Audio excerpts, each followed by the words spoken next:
প্ৰেমত পৰিছে গাইস।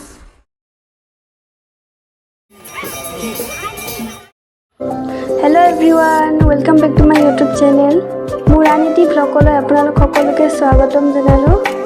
শাওণ মাহ চলি আছে যিহেতু এতিয়া বলবম, সেইকাৰণে আমিও আহিলোঁ আজি বলবমত গুপ্তেশ্বৰ মন্দিৰলৈ।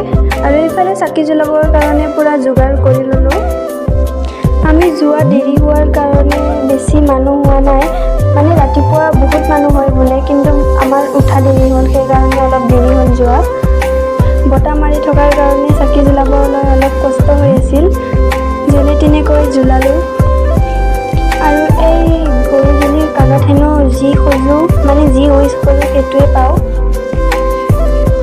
সেইকাৰণে ময়ো উইচ কৰি চালোঁ বাৰু।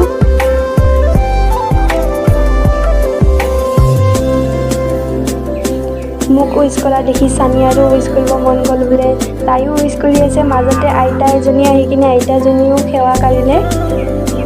এইফালে পূৰা উইচ কৰা কৰি হয়, পূজা চূজা কৰি ঘৰ যাব ওলালোঁ।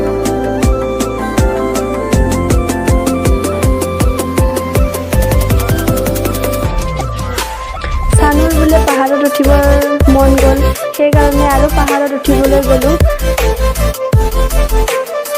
বৰষুণ দি থকাৰ কাৰণে বহুত পিছল হৈ আছে, পাহাৰত এনেও ৰঙা মাটি পিছলে থাকে। আৰু এইফালে চানিয়াই নিজে ফাৰ্ষ্টত উঠিম বুলি ক'লে, আৰু এতিয়া বোলে তাই নুঠে, নামি যাব বিচাৰিছে, কিন্তু নাই, মই জোৰ জবৰদস্তি অলপ দূৰ লৈ গৈছোঁ। আৰু এইফালে উঠিব নোৱাৰি নামিবলগীয়া হ'ল। তাই এনেও পাহাৰৰ ওপৰৰ পৰা বহুত ধুনীয়া ল'ৰা এটা দেখিছে, সেইকাৰণে প্ৰেমত পৰিলে বোলে। আৰু ভিডিঅ'টি চাই যদি ভাল পালে লাইক, কমেণ্ট, শ্বেয়াৰ লগতে ছাবস্ক্ৰাইব কৰিব নাপাহৰিব। আকৌ লগ পাম নেক্সট এটা ব্লগত। চ' আজিলৈ বাই।